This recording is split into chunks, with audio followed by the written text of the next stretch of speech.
जुड़े रहिए।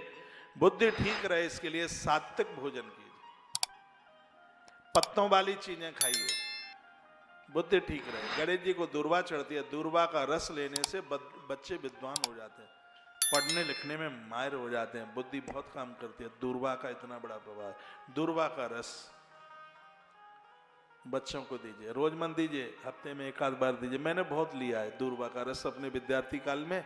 जो भी किताब एक बार पढ़ ली वही कंठस्थ हो गई। ये दूर्वा का प्रभाव है। बाथरूम संबंधी जितनी बीमारियां हैं वो दूर्वा का रस लेने से ठीक हो जाती। तुलसी के पत्ते का रस, आपको पता है कि औषधियों में रानी कौन है? मालूम है आपको? हाँ, औषधियों में राजा कौन है? ना पता हो तो मैं बता देता हूं। औषधियों में रानी है, उसका नाम है माता तुलसी, और औषधियों में राजा है, उसका नाम है एलोवेरा, जिसको हम ग्वारपाठा कहते हैं।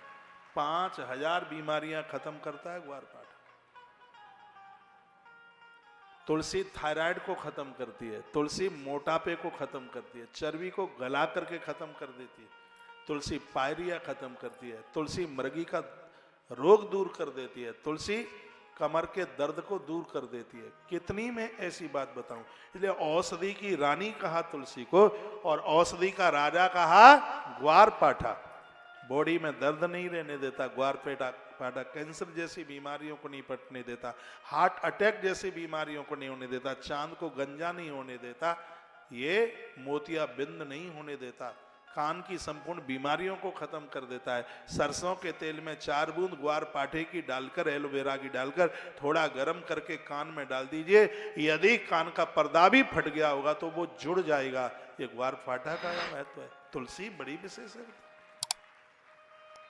एक बार जयकारा लगाइए, बोल भक्त वत्सल भगवान की जय, श्री हनुमान जी महाराज की जय। जय श्री राधे। तो मैं निवेदन कर रहा था कि गणेश जी की 2 पत्नी, एक का नाम है सिद्धि, दूसरी का नाम है बुद्धि, और विश्वकर्मा जी की बेटी हैं। साधना करते रहोगे तो बुद्धि ठीक रहेगी, और बुद्धि ठीक रहेगी तो बुद्धि का फल क्या है? लाभ, हानि नहीं होगी, प्रॉफिट होती रहेगी। उसके लिए खान पान ठीक बना करके रखें। बुद्धि के ऊपर खान पान का बहुत असर होता है। ऐसी ही चीजें खाएं जिनका भोग भगवान को लगता है, ऐसी चीजें खाइए। रात्रि को तांबे के पात्र में रखा हुआ पानी सुबह आप उसे लेते हैं, ये बहुत बीमारियों को समाप्त कर देता है। गर्म पानी पीते रहिए, चर्बी भी नहीं बढ़ेगी, स्वास्थ्य बहुत बढ़िया रहेगा।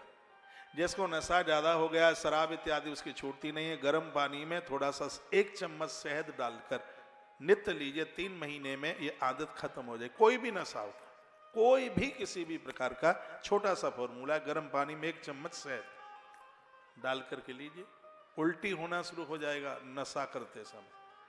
आयुर्वेद की बातें मान लीजिएगा। आयुर्वेद जीवन की रीढ़ की हड्डी, उसको समझ लीजिए। खान पान का ध्यान रखिए। डायबिटीज के लोग 8-15 दिन में एक बार मेथी दाने की सब्जी खाएं। आचार्य चरक ने कहा था, मुझे अचंभा है, ये देश में नीम और नींबू दोनों पैदा होते हैं और उस देश के लोग बीमार होते हैं। वो कहते हैं एक गर्भिणी नारी को छोड़ करके सभी को नीम की पत्तियां रोज लेनी चाहिए। नीम की पत्ती कैंसर में तो फायदा करता है, ये कुष्ठ रोग नहीं होने देता, मधुमेह के लिए किसी रामबाण से कम नहीं है, और श्वास की बीमारी जिसको अस्थमा कहते हैं, जड़ से उखाड़ के फेंक देता है नीम की पत्तियां, इतनी प्रभावशाली हैं। 1/4 नींबू 365 दिन सबको लेना चाहिए। नींबू में यदि बीज ना होता तो नींबू का रस अमृत हो गया होता। नींबू का जो बीज है वो स्वास्थ्य के लिए ठीक नहीं है। ये छान कर, हमेशा शिकंजी छान करके पी जाती है। नींबू का जो बीज है वो पेट में नहीं जाना चाहिए। मैं कहूंगा यदि नींबू में बीज ना होता तो वो अमृत बन गया होता, और अमरूद में यदि बीज ना होता तो वो जहर बन गया होता। जहर, अमरूद का बीज बहुत फायदा करता है, बहुत ज्यादा। इसको भून करके आप लीजिए, पित्ताशय वगैरह सब ठीक हो जाता है, पेट की तमाम बीमारियां खत्म हो जाती हैं। भुना हुआ अमरूद, इतना भुना हुआ अमरूद इतना फायदा करता है। बैगन बहुत पेट के लिए हानिकारक है, लेकिन उसी बैगन को आप भून करके भत्ते के रूप में ले लेते हैं, शरीर के हर स्थान से दर्द को खत्म कर देता है। ये उसकी गुणवत्ता है अपनी। कुछ चीजें ऐसी हैं जो अकेली लोगे तो जहर बन जाती है, उसमें कुछ मिश्रण कर लोगे तो वही अपने आप में औषधि बन जाती है।